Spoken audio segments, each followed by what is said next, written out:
Solía pensar que lo peor de envejecer sería la soledad.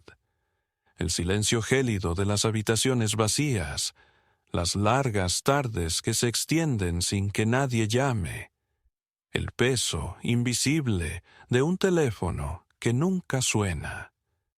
Pero me equivocaba. Lo peor no es que te olviden, es que te recuerden por lo que vales, no por quién eres.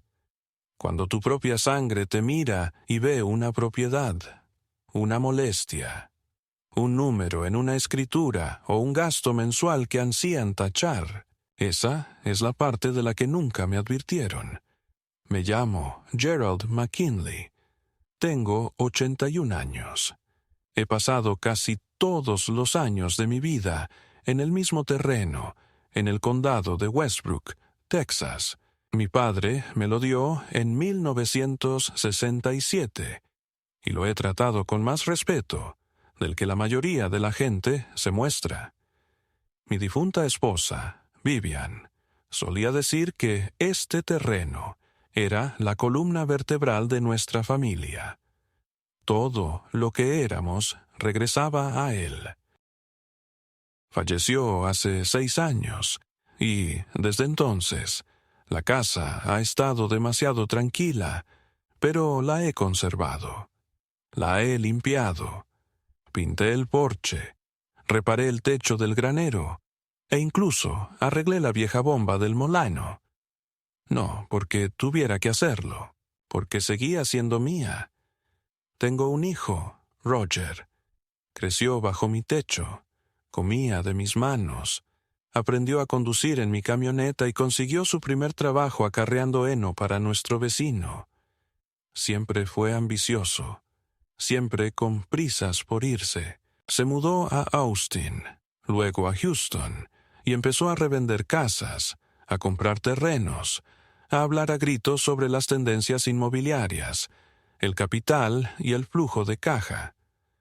No siempre entendía lo que decía, pero aplaudía cuando hablaba. Se casó, tuvo 2 hijos y dejó de visitarnos.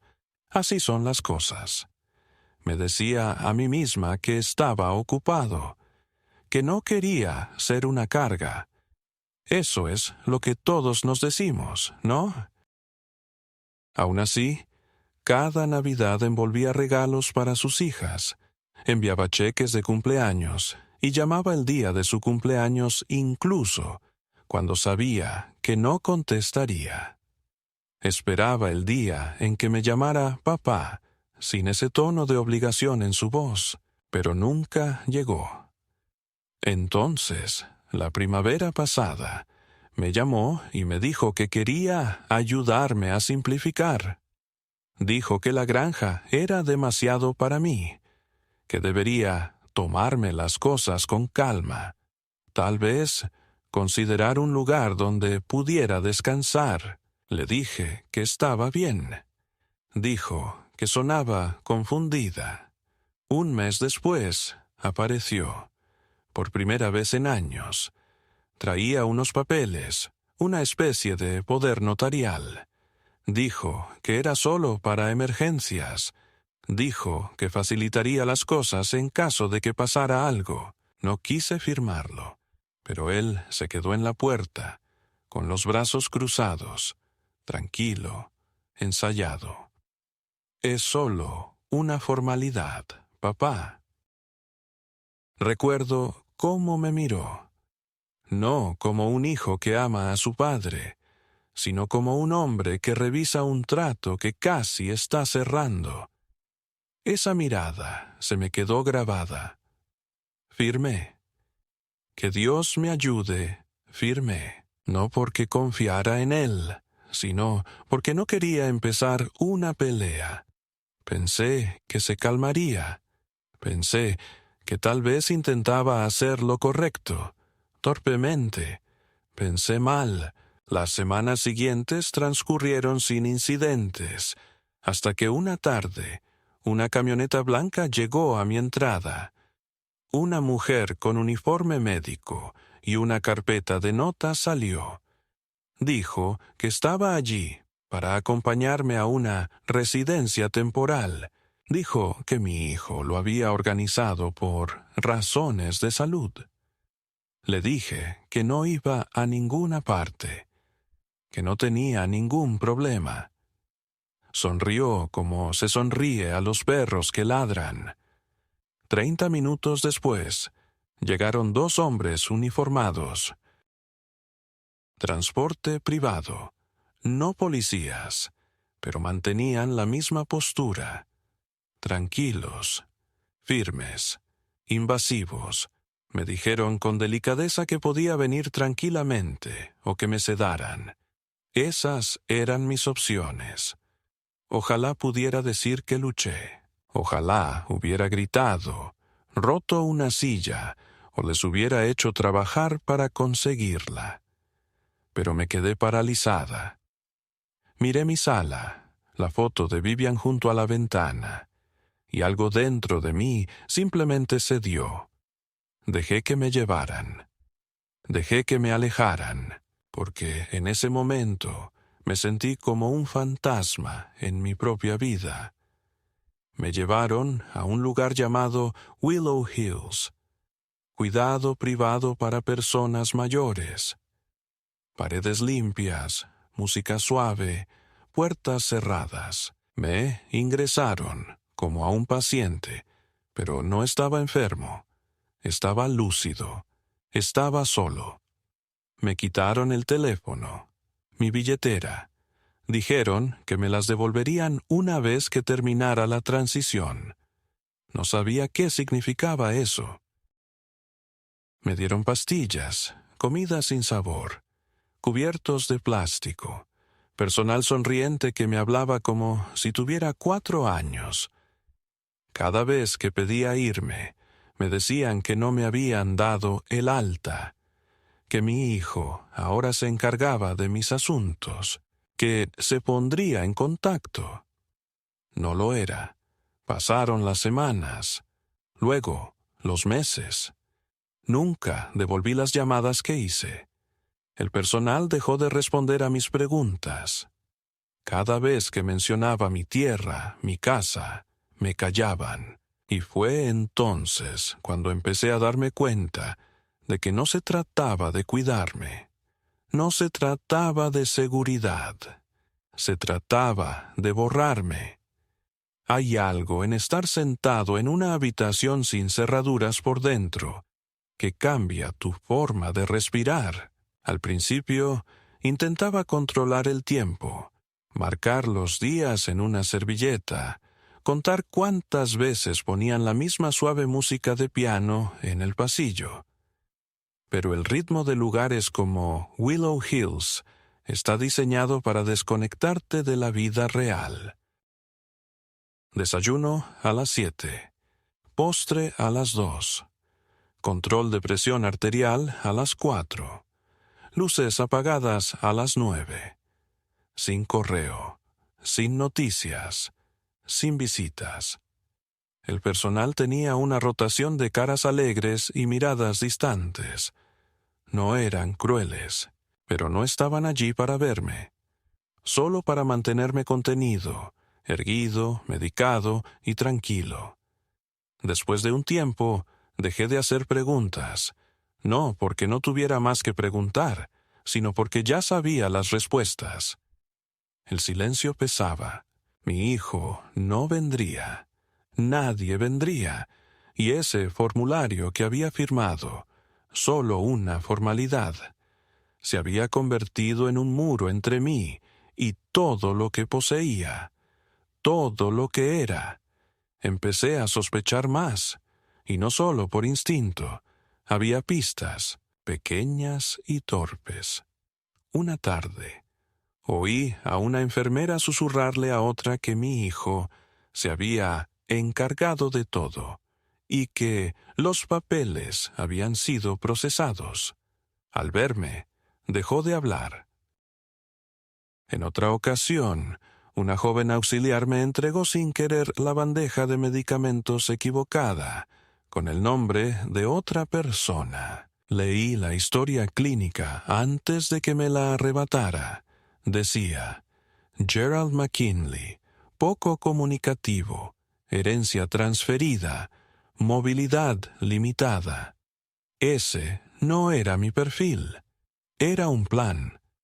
Entonces llegó el visitante, un hombre de traje.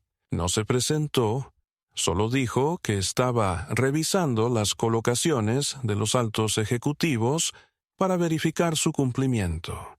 Pero pude ver el portapapeles que sostenía boca abajo, y tenía el logotipo de una empresa de desarrollo que no reconocí. Terranova Holdings, LLC. De esas que compran tierras agrícolas para uso comercial. Me hizo preguntas informales. Recordaba mi dirección. Podría recordar los nombres de los políticos actuales. Asintió cuando respondí con claridad, pero no parecía tranquilo, parecía decepcionado. Esa noche me senté junto a la ventana y miré el estacionamiento. En algún lugar, Roger gastaba el dinero que creía haber ganado. En algún lugar, le decía a la gente que su padre estaba cuidado, que el terreno estaba disponible y que el asunto de la propiedad estaba resuelto. Y por primera vez en mi vida, sentí algo más frío que el dolor. Me sentí descartado. No llorado, no extrañado, simplemente descartado. Sabía que tenía que salir, pero no tenía ningún plan, hasta que conocí a Tom.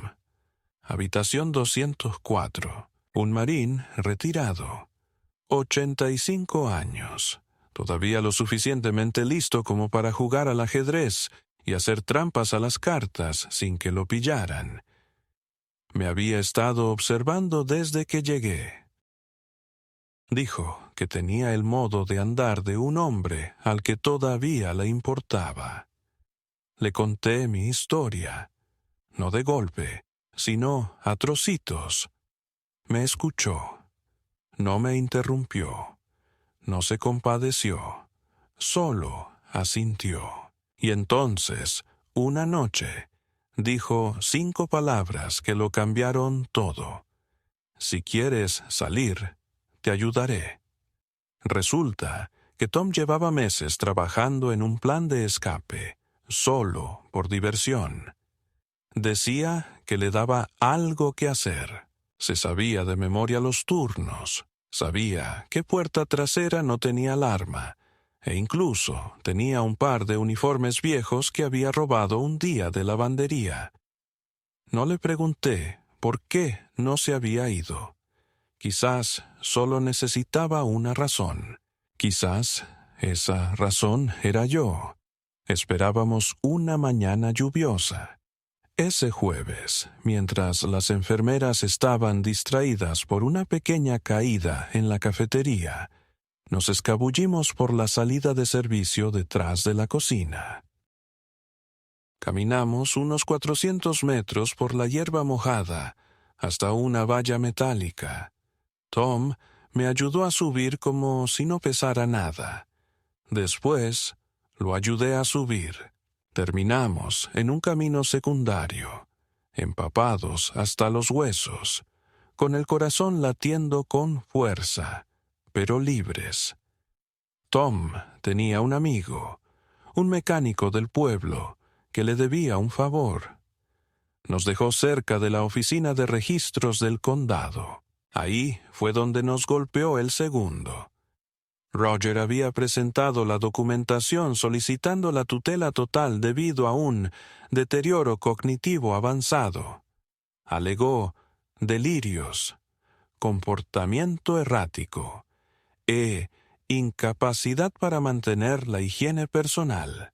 Afirmó que me había puesto en peligro al negarme a recibir atención médica, y con esas mentiras logró transferir legalmente la propiedad temporal de mi terreno a un fideicomiso familiar, uno que él controlaba. Pero esto era con lo que no contaba. El papeleo no estaba completo. Había omitido un paso, una firma, una declaración jurada médica. La transacción estaba pendiente. No era definitiva, y se había programado una subasta pública para la semana siguiente, para legitimar la transferencia, ofreciendo el terreno en el mercado abierto. Una simple formalidad, por supuesto, pero una subasta pública. Una a la que yo podía asistir. Ese fue el comienzo. Esa fue la chispa. Tenía 6 días. A la mañana siguiente de encontrar el anuncio de la subasta, me desperté con una sensación de cambio radical, como si algo en mi interior se hubiera realineado, no con la juventud, sino con el propósito. Por primera vez en meses, tenía algo más grande que la ira. Tenía una razón, una fecha límite, una línea trazada en la tierra. Tom se quedó. Dijo que ya había roto suficientes reglas para toda una vida. Lo entendí. Lo abracé fuerte, como solía abrazar a Roger cuando era pequeño y se asustaba después de las tormentas. Hay un cierto tipo de silencio entre los hombres que saben que han sobrevivido juntos. Asintió una vez y dijo: «Retira tu historia». Llamé a Jimmy, la única persona que sabía que respondería. Era mi vecino cuando Vivian vivía, ex-electricista, 2 veces divorciado. Bebía demasiado, pero aún creía en el bien y el mal. Cuando le conté lo sucedido, hubo una pausa. Luego, «¿Dónde estás? Voy a buscarte». Me recogió en una gasolinera de la Ruta 14, sin hacer preguntas. Cuando le conté toda la historia, Roger, la residencia de ancianos, los documentos falsificados, la venta pendiente, no se inmutó. Simplemente miró al frente y dijo: «Muy bien, vamos a arruinarle los planes». Durante los siguientes días, trabajamos como si nada.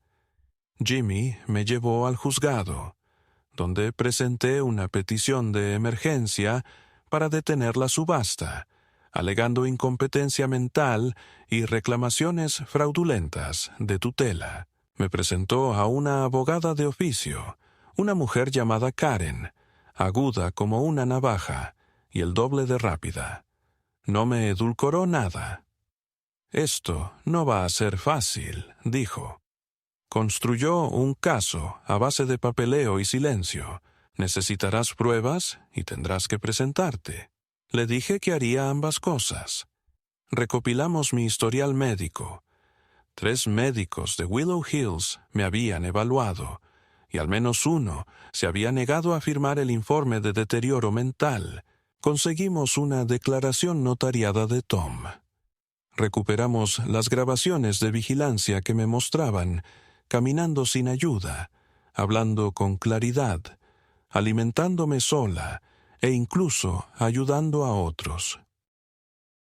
Karen creó un expediente tan denso que parecía una tesis universitaria. «No solo necesitamos la verdad», dijo, «necesitamos una verdad innegable». Mientras tanto, Roger seguía adelante. Descubrí que ya le había dado a un promotor una garantía verbal sobre el terreno, sujeta al resultado de la subasta. Se rumoreaba sobre rezonificación, terrenos comerciales e incluso una posible asociación con una cadena de tiendas. No solo intentaba vender mi propiedad, la estaba usando para ascender en el sector, un paso más en su gran y brillante sueño. La mañana de la subasta me afeité. Me puse el único traje que me quedaba, el mismo que usé para el funeral de Vivian. Jimmy me llevó al juzgado. De camino no dijo nada. Solo dio golpecitos al volante con 2 dedos, como si fuera un latido. Al llegar, vi los coches. Filas de sedanes relucientes, hombres con blazers, gente con folletos con fotos aéreas de mi tierra. Servían café en vasos de papel. Parecía una boda para buitres. Entré y nadie me miró 2 veces. ¡Qué bien! Que pensaran que era otro anciano que se perdió camino al DMV. El subastador comenzó su presentación, sonriendo, agradeciendo a todos por asistir. Este terreno privilegiado en el condado de Westbrook es ideal para un desarrollo de uso mixto, de propiedad familiar. Pronto será liberado por el banco. Una oportunidad fantástica. Casi me reí. Pronto será liberado por el banco. No estaba muerto. Ni siquiera me había ido. Cuando se abrió la subasta, las cifras se multiplicaron. $620,000. $635,000. Y entonces, antes de la tercera puja, Jimmy se puso de pie, tranquilo, alto y claro. Nos oponemos. El propietario está presente. No consiente esta venta. Silencio. Todas las cabezas se giraron. Roger, de pie cerca del frente con una chaqueta elegante y zapatos lustrados, parecía como si le hubieran disparado. Cuando me vio, su rostro no mostró sorpresa, mostró pavor, como un hombre que ve bajar su ascensor con las puertas abiertas. El subastador tartamudeó. El secretario dijo que había una disputa legal pendiente. El juez, llamado para supervisar el proceso, pidió una aclaración. Karen se adelantó y le entregó el expediente. El juez lo hojeó, frunciendo aún más el ceño con cada página. «Señor McKinley», dijo finalmente, «¿reclama usted la legítima propiedad de esta propiedad?» Me puse de pie, con las rodillas crujiendo. «Sí, su señoría, esta tierra es mía. Me la dio mi padre. Nunca di mi consentimiento para transferirla, y estoy en mi sano juicio para decirlo claramente, aquí y ahora». Me hizo preguntas. Las respondí todas. Fecha de nacimiento. Apellido de soltera de mi cónyuge. ¿Cuántas hectáreas tenía el campo oeste? El año en que se incendió el granero. Sabía cada detalle. Luego se volvió hacia Roger. ¿Quieres cuestionar la competencia mental de tu padre? Roger abrió la boca y luego la cerró. La sala esperó. Finalmente dijo: «Pensé que estaba haciendo lo mejor para él. ¿Te lo pidió?» No hay respuesta. Entonces, esta subasta queda suspendida a la espera de una revisión legal completa. La sala empezó a vibrar con susurros. La gente se puso de pie, algunos molestos, otros curiosos. Pero no importaba. Lo había detenido, con mi voz, con mi presencia, con la verdad. Al salir del edificio, Roger me siguió. Al principio no dijo nada. Luego, en voz baja: «No sabes lo que has hecho».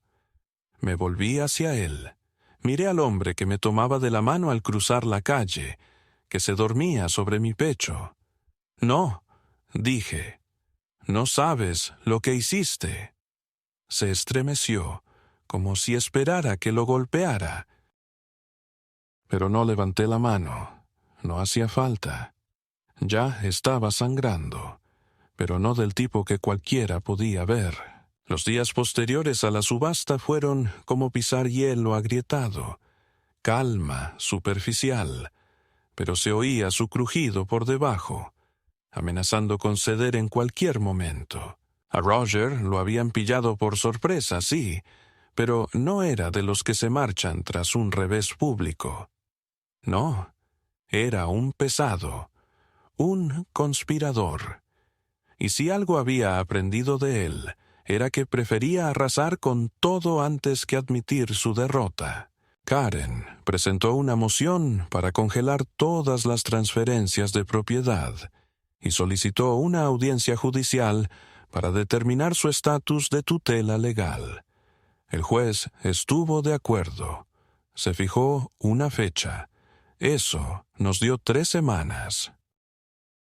Debería haberse sentido como una victoria, pero no fue así.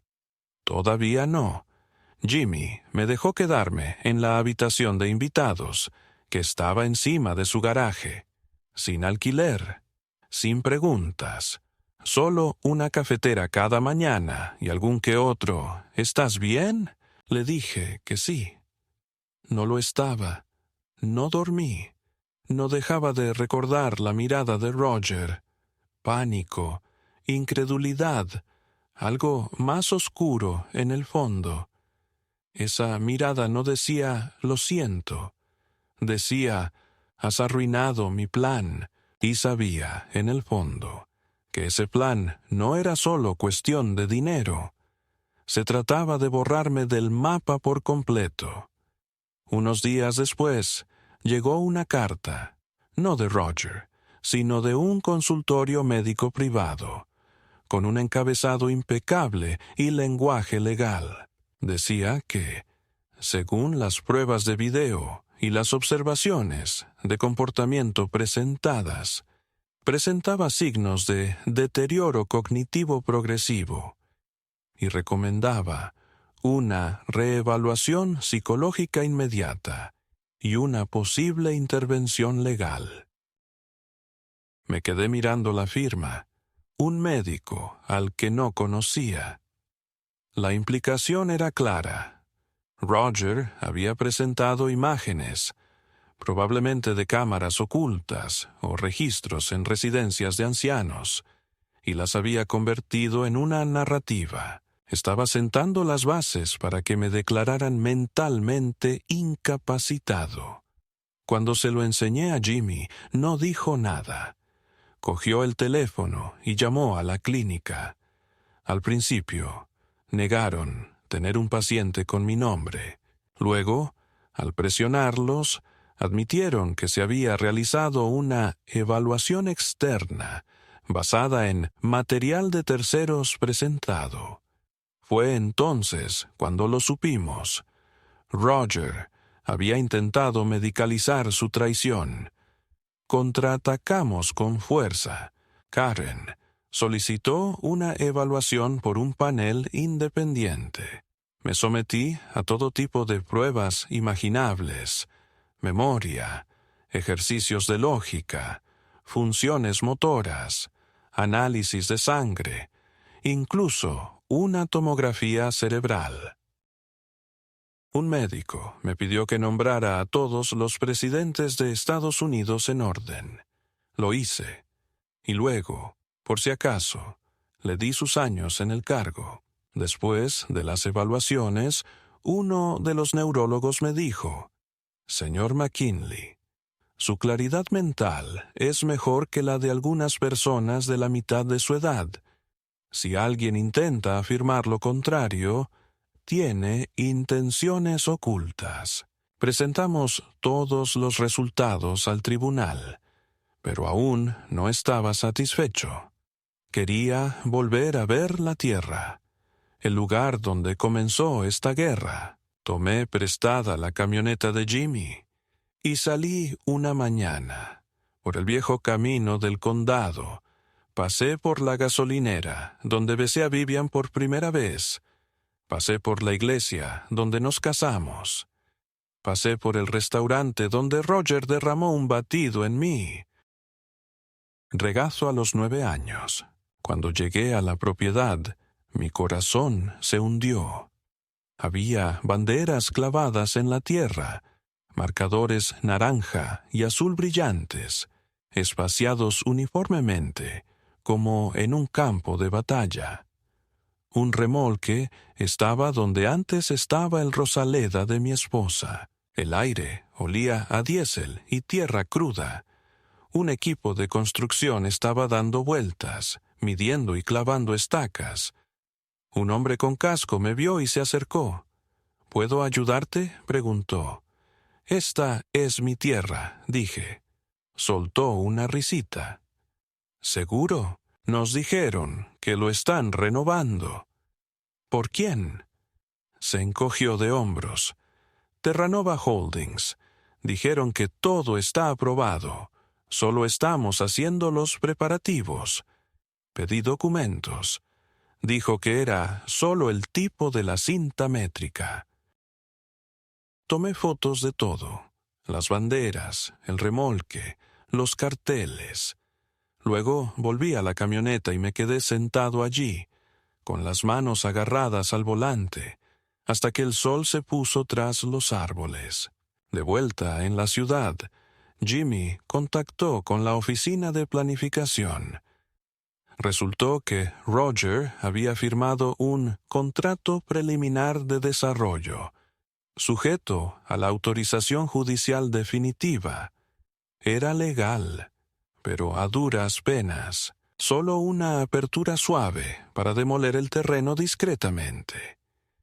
Solicitamos una orden judicial. El tribunal la concedió. Se suspendieron todas las actividades de construcción a la espera de la audiencia, pero el mensaje estaba claro. Roger no iba a dar marcha atrás. Luego vino el siguiente golpe. Roger presentó una petición formal solicitando mi tutela. Afirmó que vivía en condiciones inseguras, descuidaba mi higiene personal y hacía acusaciones erráticas. Incluyó una carta de apoyo de mi nieta, Katie. Mi dulce Katie, pecosa y de ojos grandes, la que se sentaba en mi regazo y leía poemas de Emily Dickinson, la que dibujaba caballos en las paredes y decía que quería ser veterinaria. La última vez que la vi, tenía 17 años y prometía visitarme más. Ahora, ella tenía 19 años y estaba firmando un documento llamándome mentalmente inestable. Algo dentro de mí me destrozó. No los hechos, eran mentiras y lo sabía, sino la imagen, la idea de que en algún lugar, de alguna manera, Roger la había convencido de que estaba rota, de que necesitaba que me manipularan, que me encerraran, que me dejaran en un cajón. No lloré. Ya no lo hago mucho. Pero algo dentro de mí se quedó en silencio, no derrotado, sino concentrado. Jimmy me miró desde el otro lado de la mesa de la cocina y dijo: «Ya no hay vuelta atrás». Él tenía razón. Ya no se trataba de tierras, se trataba de ser borrado. La audiencia de tutela se programó para el lunes siguiente. Eso nos dio 6 días para prepararnos, 6 días para demostrar que aún era un hombre en plena posesión de su mente, su voluntad y sus derechos. 6 días para luchar contra la mentira de que era una reliquia confusa, aferrada a viejos recuerdos. Pero cuanto más indagábamos, más descubríamos, y lo que encontramos me revolvió el estómago.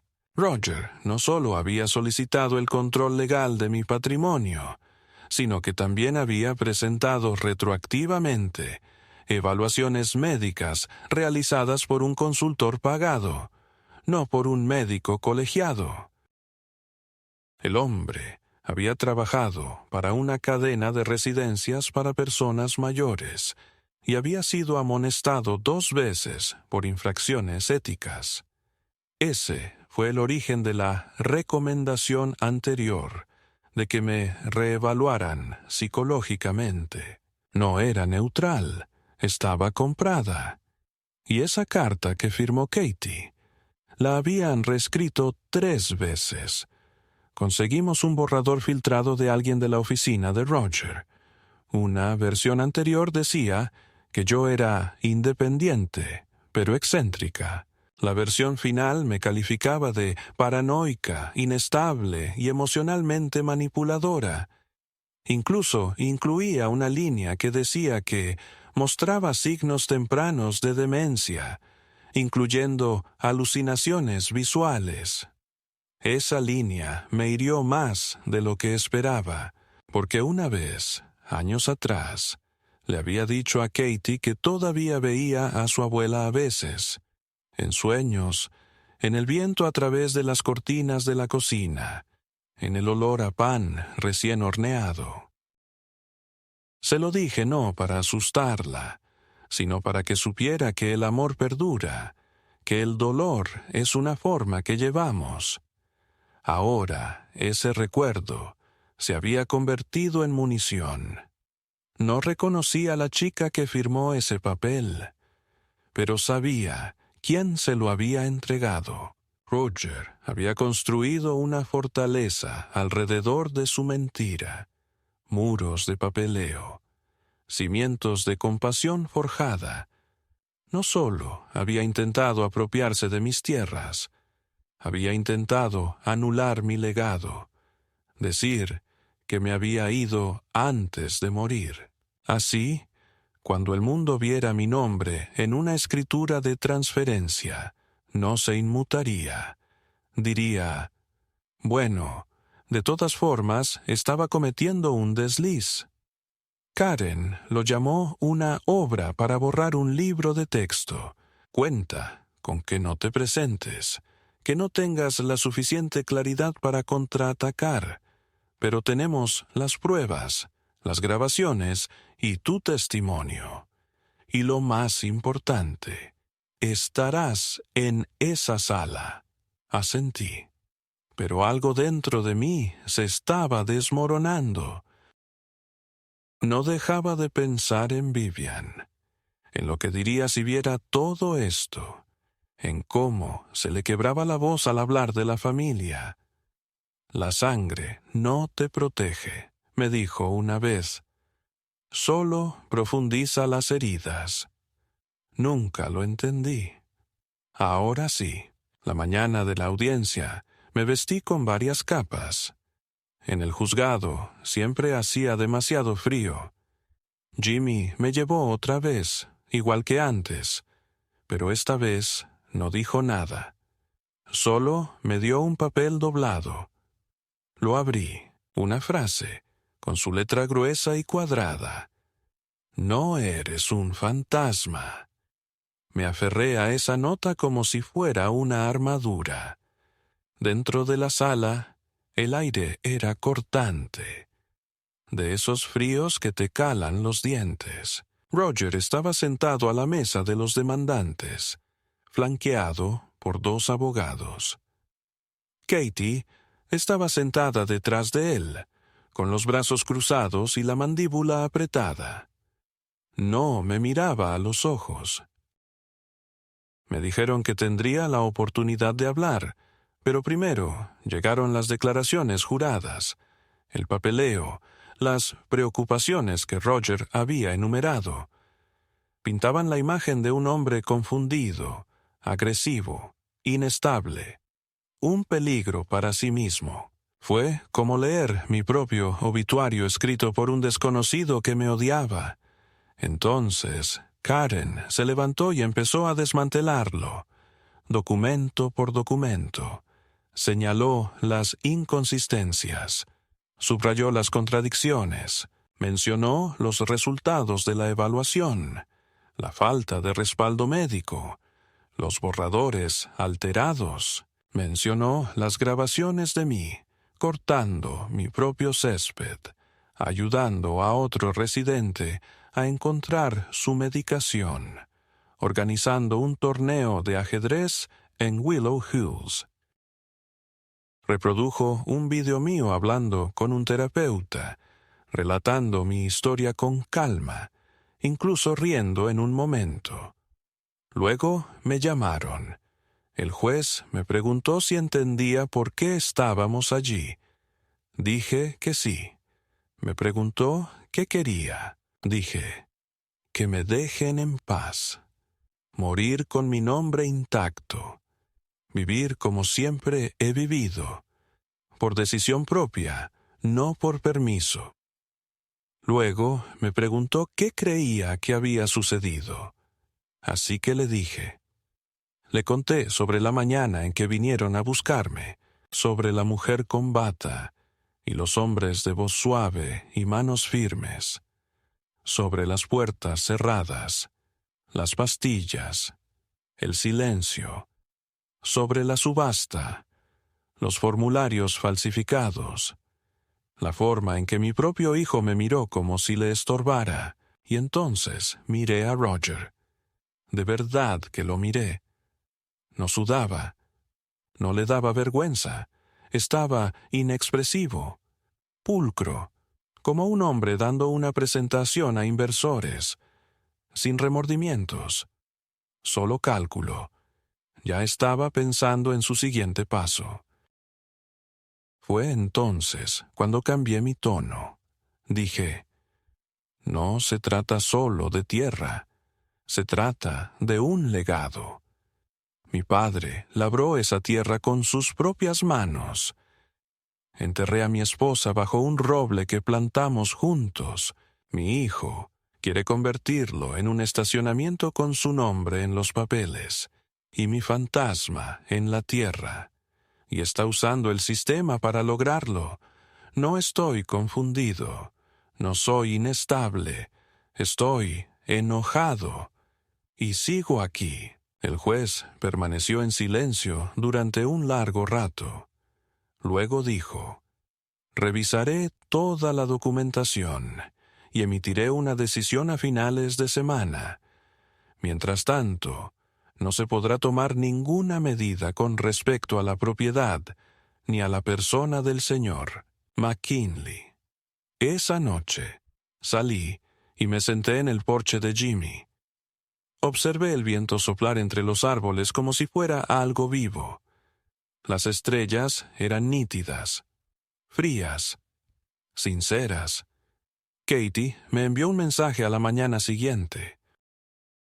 Una sola línea. No sabía que fuera tan grave. Lo siento. No respondí, porque algunas cosas no se pueden responder con palabras. Hay que demostrarlos.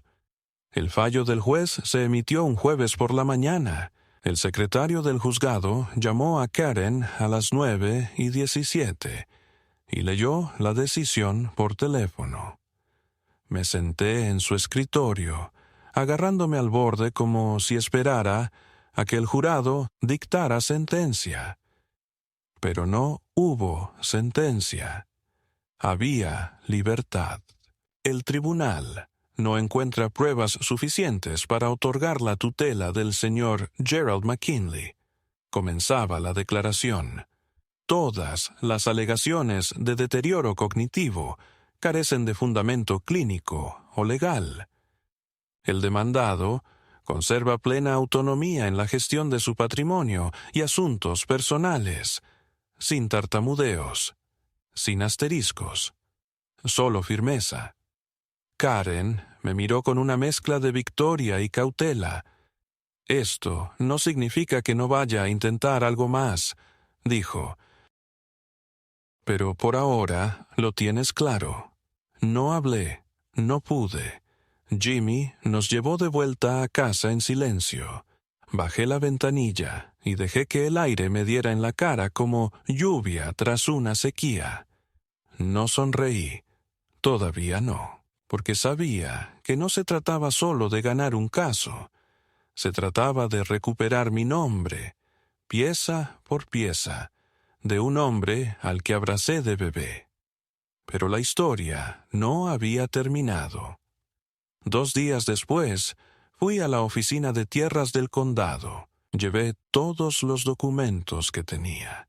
Escrituras, títulos de propiedad, registros familiares, la carta de donación de mi padre, certificada ante notario, de 1967, e incluso el mapa que dibujé a mano décadas atrás, que mostraba los límites y la línea del arroyo.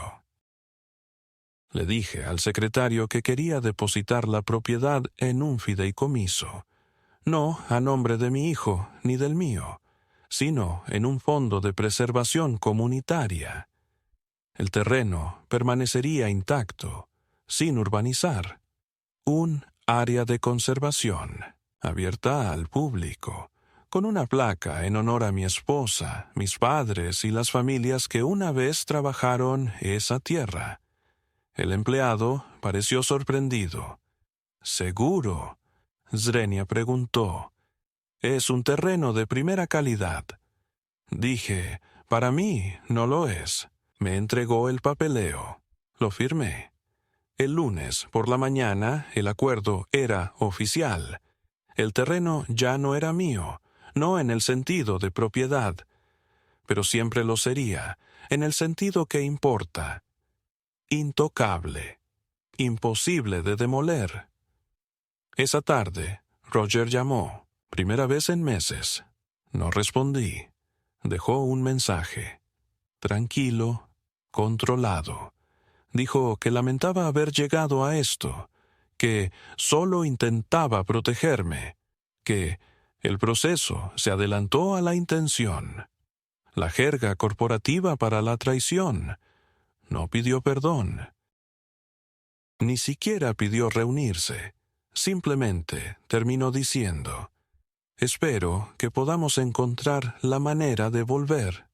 Borré el mensaje. No necesitaba una forma de regresar. Más tarde, esa semana, una periodista de un periódico local me contactó. Le habían avisado sobre la audiencia, la subasta y la revocación de la tutela. Quería publicar un artículo. La traición de los ancianos y la lucha por la tierra. Rechacé la entrevista, porque esta no era una historia para titulares. Esto era una cicatriz, y no exhibes tus cicatrices. Vives con ellas, en silencio. Regresé a la propiedad una última vez. La recorrí en su totalidad, desde el sendero de grava cerca de la carretera principal hasta el poste roto de la cerca, junto al arroyo. Me detuve junto al roble donde estaban enterradas las cenizas de Vivian. Me arrodillé. No para rezar, sino para escuchar. El viento susurraba. El suelo estaba firme bajo mis pies. Firme, como si recordara todo por lo que había luchado.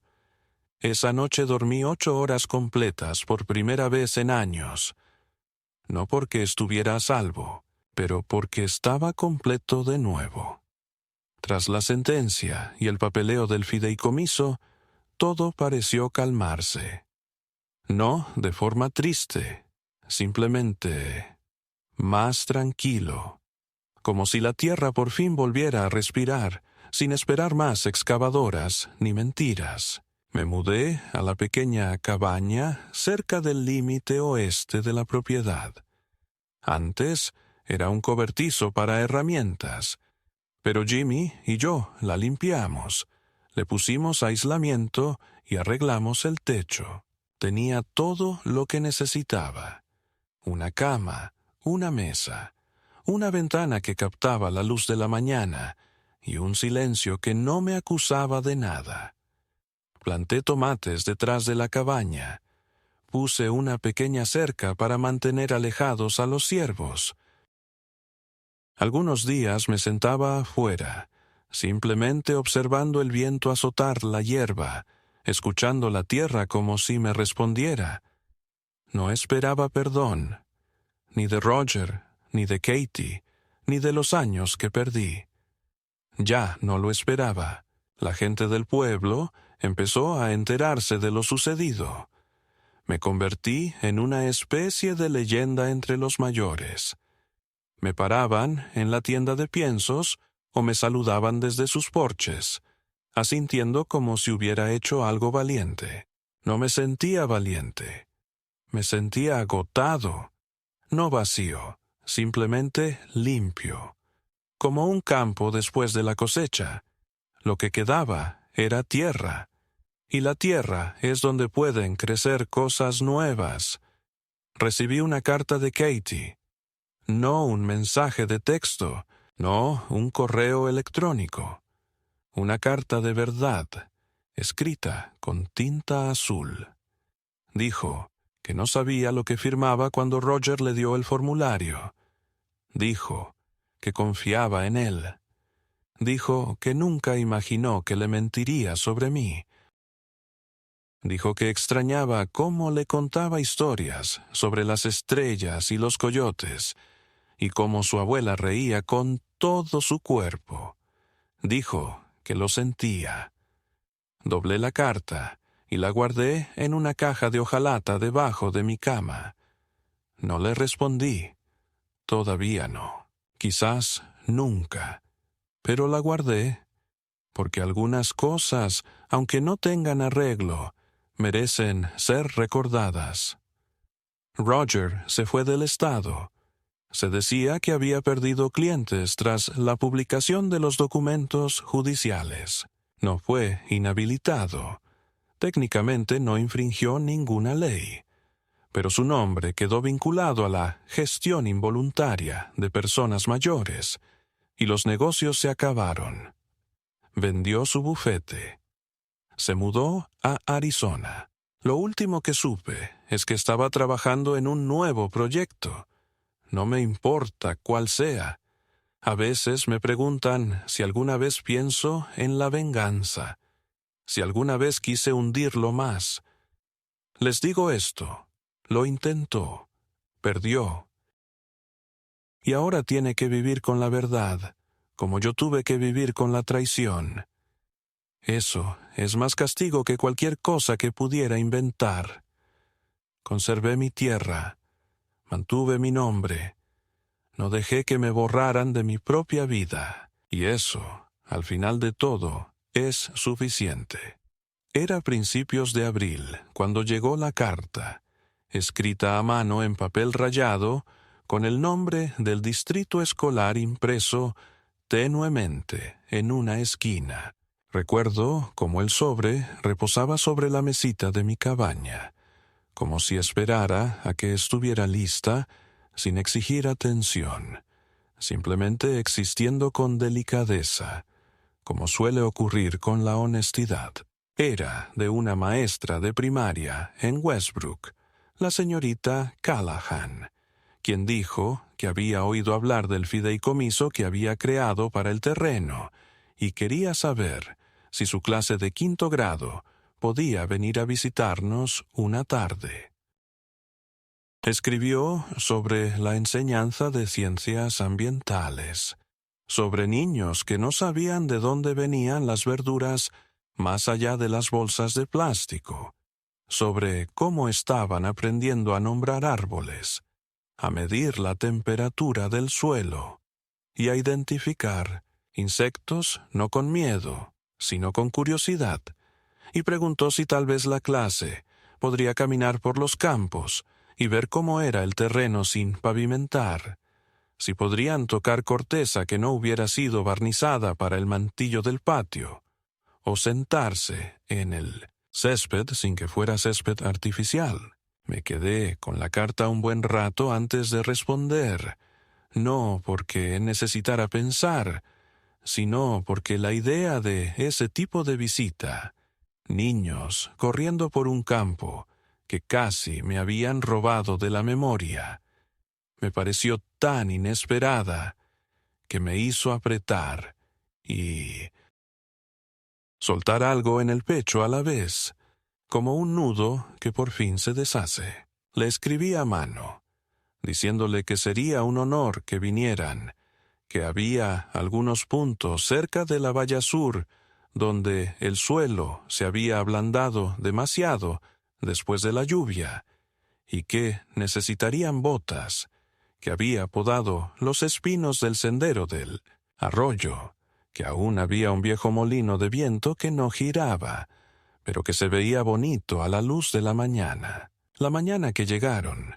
ya me había levantado a las 5, no porque tuviera que hacerlo, sino porque el aire se sentía cargado de una forma que no había sentido desde que era joven, como si la tierra misma estuviera expectante, y me moví lento, pero seguro, asegurándome de que el camino hacia el arroyo no estuviera demasiado embarrado, asegurándome de que las viejas puertas del granero no crujieran demasiado, sacudiendo el banco junto al manzano, aunque sabía que ninguno de esos niños se quedaría allí el tiempo suficiente como para importarme. Exactamente a las 10:04 a.m. Lo oí.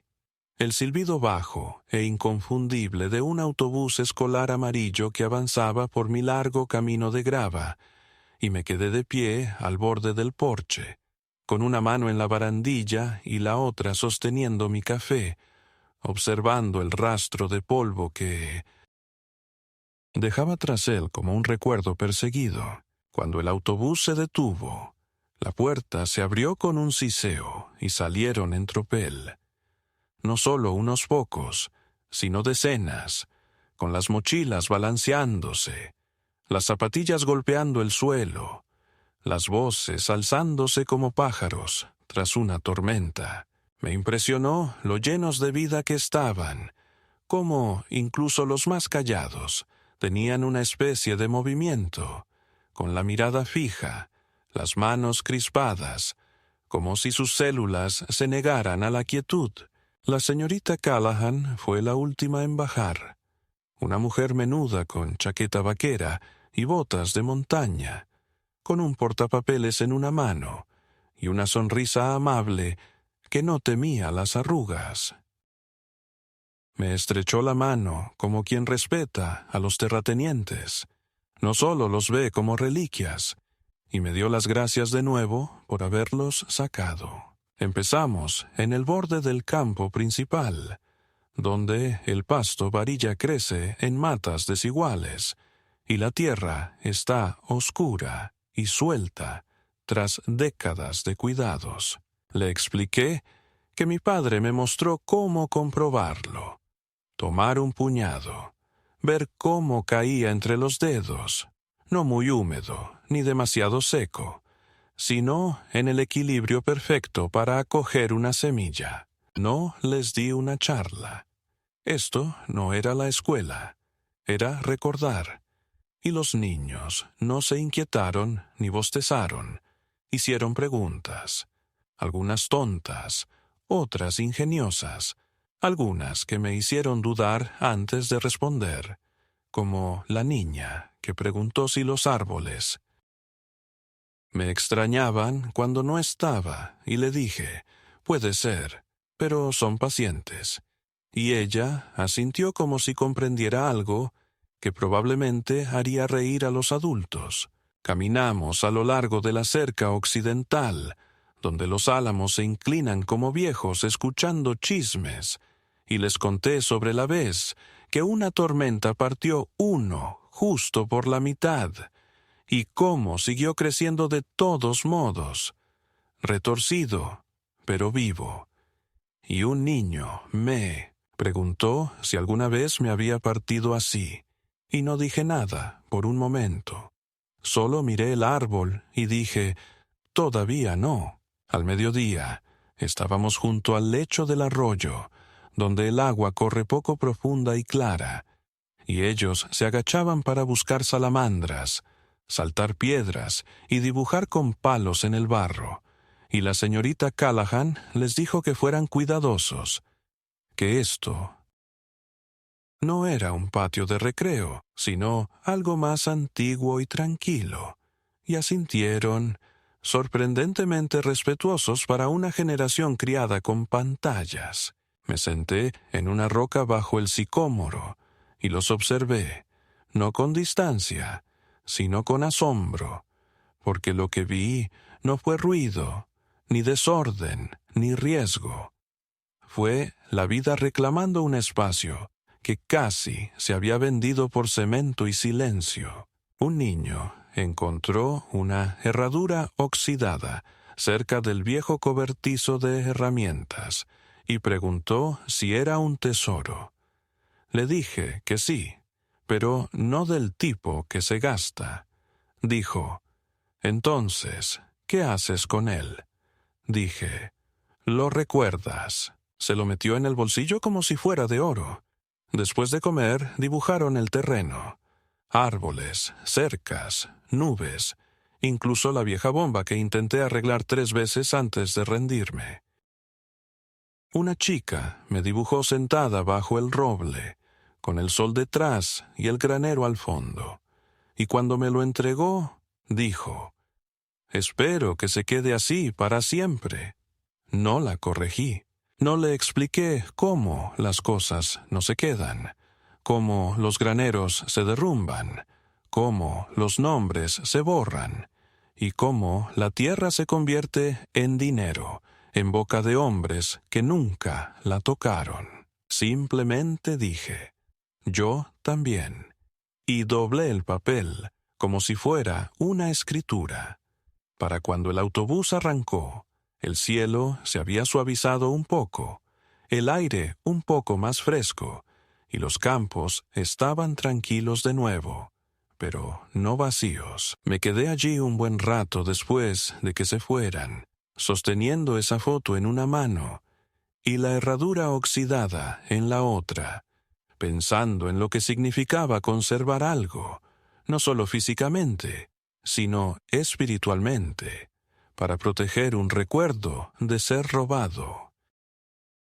O pavimentado, los niños no recordarían cada detalle, olvidarían los nombres de los árboles, la sensación de la tierra bajo las uñas, pero tal vez, dentro de unos años, alguno de ellos se pararía en un estacionamiento y se sentiría mal sin saber por qué. Tal vez verían una flor silvestre romperse a través del cemento y sentirían alegría en lugar de molestia. Tal vez les contarían a sus propios hijos que una vez caminaron por un campo que fue salvado por un anciano testarudo, que se negó a ser borrado. Y tal vez eso es todo lo que realmente quise. Empecé a escribir la carta, no porque creyera que cambiaría nada, ni porque pensara que quedaba algo entre nosotros que mereciera la pena rescatar, sino porque las palabras se acumulaban en mi interior como una presión insoportable, y necesitaba ponerlas en algún lugar que no fuera solo el interior de mis costillas. No pretendía ser una súplica, una reprimenda, ni siquiera un ajuste de cuentas.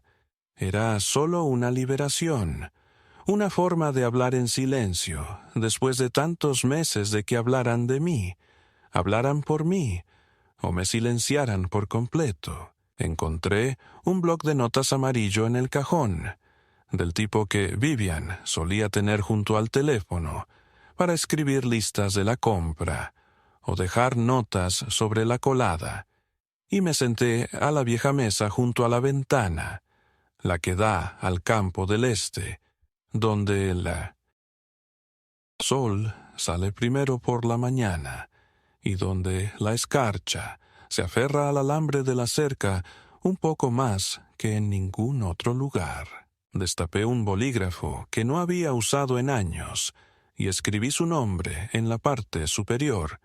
No hijo, ni Roger, ni tú, sino el nombre completo que le puse el día que nació. Roger James McKinley. Y de alguna manera, solo escribirlo hizo que mi mano temblara un poco, no por la edad, sino por el peso de la historia detrás de él. Le dije que recordaba el día en que nació, no porque fuera dramático, sagrado o lleno de luz como lo describen en las películas, sino porque era pequeño, tranquilo y ordinario en el mejor sentido. Vivian sosteniéndolo como algo frágil indestructible, con la voz ronca, pero riendo. Yo demasiado asustado para tocarlo al principio, y luego demasiado orgulloso para soltarlo una vez que lo hice. Escribí que recordaba cómo solía viajar en la parte trasera de la camioneta, de pie como un superhéroe cuando creía que no lo estaba viendo, o cómo corría descalzo por los surcos de heno persiguiendo libélulas, o cómo lloró la primera vez que tuvo que matar una serpiente, porque pensaba que incluso las cosas malas merecían un lugar en el mundo. Le dije que recordaba el olor de su cabello después de los baños de verano, la forma en que solía preguntarme si los árboles podían sentir dolor, la forma en que una vez le dio a Vivian una piedra con forma de corazón y le dijo que era mejor que un caramelo porque duraría para siempre. Escribí todo esto, no para hacerlo sentir culpable, ni para avergonzarlo y hacerle recordar quién era, sino para recordarme que la persona que crié no siempre fue el hombre que estuvo frente a mí, en el tribunal con zapatos lustrados y mentiras pulidas. Entonces le conté lo que hizo. Le conté lo que sentí al firmar un papel ante la mirada de mi propio hijo, y luego enterarme de que fue el comienzo de mi borrado, que la tinta que puse de buena fe se convirtió en la tinta que él usó para borrar mi nombre de las cosas que construí. Le conté lo que sentí al ser dicho por desconocidos, que ya no estaba a cargo de mi propia vida, que mi casa, mi tierra, mis registros, incluso mi memoria habían sido reasignados. Le conté lo que sentí al estar encerrado en un lugar donde nadie me llamaba por mi nombre, a menos que fuera seguido por una dosis o un horario, donde me convertí en un archivo de paciente en lugar de un hombre. Le conté lo que sentí al ser invisible en un mundo que ayudé a crear, al ser hablado, administrado y catalogado. Escribí que él no solo tomó un título de propiedad, tomó la historia que me conectaba con la tierra bajo mis pies, con la mujer que enterré con mis propias manos bajo ese roble, con el padre que me entregó la tierra sin condiciones. Lo dije claramente. Tomaste algo que no ganaste y perdiste algo que nunca recuperarás. Entonces, intenté explicarle qué era esa pérdida. Le dije que cuando traicionas la sangre, no solo corta, sino que desata, hace tambalear todo el árbol, convierte cada bondad pasada en un interrogante. Le dije que incluso ahora, después de todo, no lo odio, porque el odio requiere una cercanía que ya no siento. Lo que siento es ausencia, un espacio frío donde solía estar un hijo, y no es dramático ni ruidoso, es solo aire donde antes había calor. Le dije que el legado no es tierra, ni dinero, ni siquiera nombre, es el recuerdo de quienes te amaron, y que él lo había arrojado al fuego por una escalera imaginaria, y que aunque la subiera, no habría nada esperándolo en la cima, excepto silencio. Le dije que no importa lo que construya ahora, no borrará lo que intentó destruir. Entonces escribí algo inesperado. Te compadezco, de verdad, porque incluso ahora, incluso con los papeles anulados y el tribunal diciendo que mi nombre sigue significando algo, no creo que entienda lo que hizo. Creo que todavía lo ve como un revés financiero, un plan fallido, un negocio que salió mal. No creo que se dé cuenta de que rompió algo sagrado, y no creo que lo haga nunca. Me detuve ahí, sin florituras, solo con un punto. Miré la página. 12 hojas enteras, por delante y por detrás, escritas en mayúsculas que se combaban ligeramente por el peso de la tinta y los años que llevaba en la mano. La leí una vez, despacio. Luego doblé cada página. Las apilé con cuidado y las metí en un sobre que no cerré. La sostuve un buen rato. La llevé a la estufa de leña. Encendí una cerilla. La vi arder. No porque no haya querido decir cada palabra, pero porque algunas palabras no están destinadas a ser recibidas. Están destinadas a ser dichas al pasado, como oraciones sobre una tumba sin nombre. Después de que el fuego se extinguiera, me senté en silencio y miré la ceniza hasta que pareció polvo traído de otra vida, y me di cuenta de que no estaba triste, no estaba enojado, no era nada ruidoso ni agudo, ya estaba terminado. Y a veces, haber terminado es la única paz que puedes conseguir, y a veces es suficiente. Pasé las siguientes horas reflexionando no solo sobre la traición en sí, sino también sobre lo que significaba para el futuro de mi relación con mi hija. No fue solo el engaño financiero lo que me dolió, sino darme cuenta de que, en algún momento del camino, los valores que tanto me había esforzado por inculcarle habían sido ignorados. Me pregunté qué tipo de justificación interna habría construido para justificar el robo a su propio padre. Quizás se había convencido de que era inofensivo, de que yo tenía suficiente dinero, de que no me daría cuenta, o, peor aún, de que la perdonaría como lo había hecho innumerables veces antes. Y tal vez ese era el problema. Tal vez mi perdón se había convertido en un facilitador, desdibujando los límites entre el amor y la responsabilidad. Sabía que, esta vez, las cosas tenían que cambiar. Después de tomar las medidas necesarias con el banco y asegurarme de que mi información financiera estuviera segura, comencé a considerar la mejor manera de confrontarla. No quería causar una escena dramática llena de gritos y acusaciones. Eso solo la acentuaría. En cambio, planeé una conversación tranquila, pero firme. Una que la obligara a ver no solo lo incorrecto de sus acciones, sino también el impacto que tenían en la confianza, la dignidad y la esencia de los lazos familiares. Esperé hasta esa noche. Oí risas en la sala. Estaban viendo la televisión juntos, sin darse cuenta de que su plan ya estaba empezando a desmoronarse. Me senté en la cocina, preparando té, y los invité a ambos a que se unieran a mí cuando tuvieran un momento. Entraron con naturalidad, como si nada hubiera pasado. Su esposo, con el teléfono en la mano, y ella, con esa sonrisa familiar, ligeramente cautelosa, que durante años había confundido con inocencia. Empecé sin preámbulos.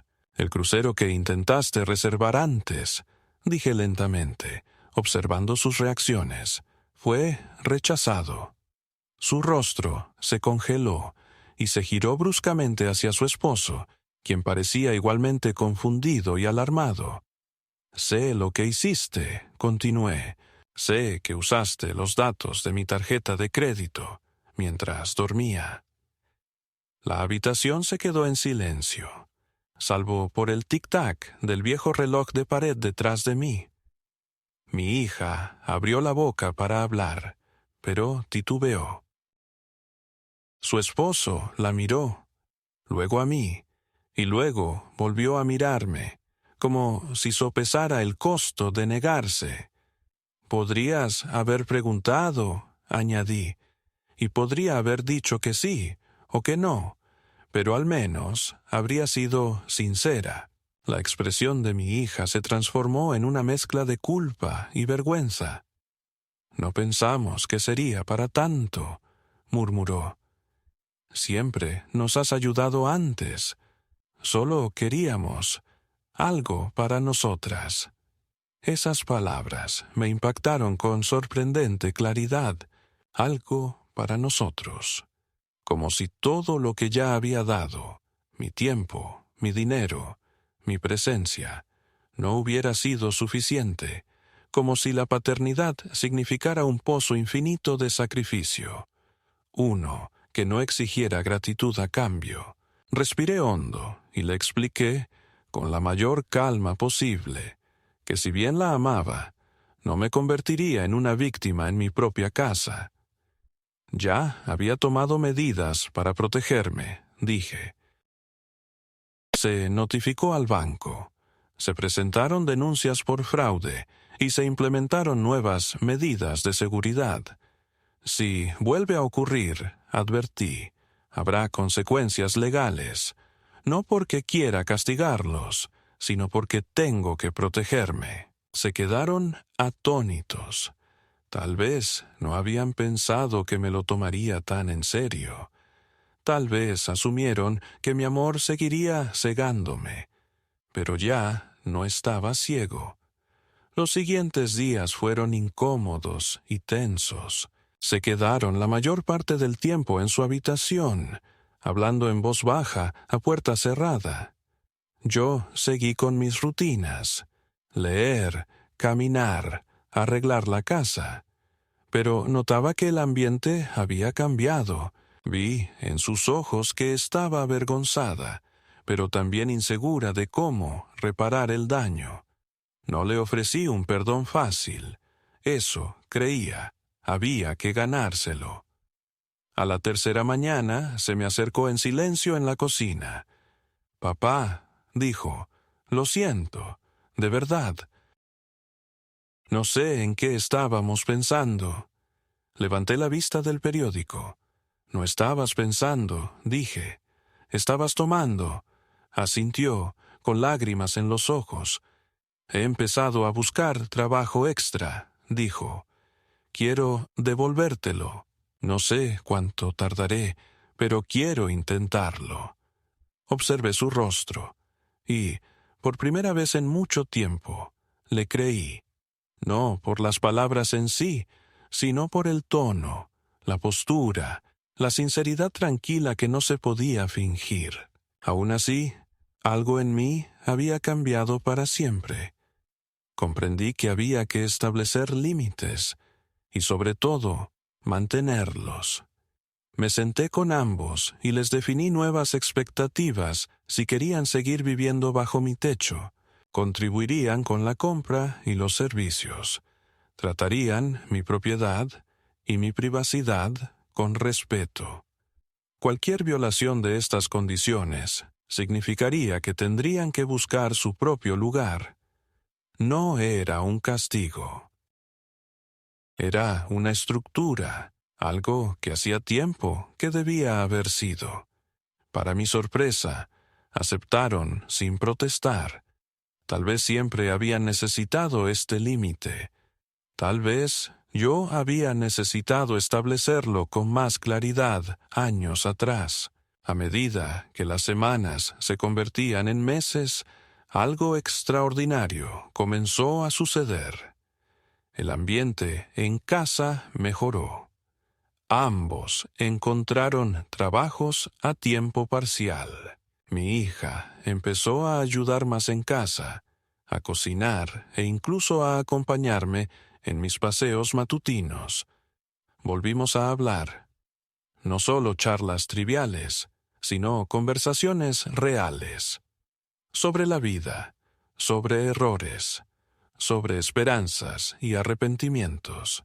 Compartí historias de mi pasado que ella nunca había escuchado, sobre su difunta madre, sobre las dificultades iniciales para construir una vida, sobre los sacrificios que hizo no por obligación, sino por amor. Y ella escuchó, realmente escuchó. Por primera vez en mucho tiempo, sentí que estábamos reconstruyendo algo, no la misma estructura que tuvimos, sino algo más fuerte porque era honesto. Finalmente, devolvió el dinero. No todo de golpe, claro, sino gradualmente. Cada pago, por pequeño que fuera, Venía acompañado de una nota escrita a mano. Gracias por no darme por vencida. Gracias por seguir aquí. Lo estoy intentando. Guardé todas las notas, no por sentimentalismo, sino porque simbolizaban la decisión que ella tomaba cada día de mejorar, de ser mejor. Su marido también cambió. Vi en él un sentido de la responsabilidad que antes le faltaba. Hizo turnos extra, ayudó con el jardín, e incluso volvió a llamarme señor, no de forma formal, sino con un tono que transmitía respeto. No deshizo lo sucedido, pero marcó un cambio, un paso adelante.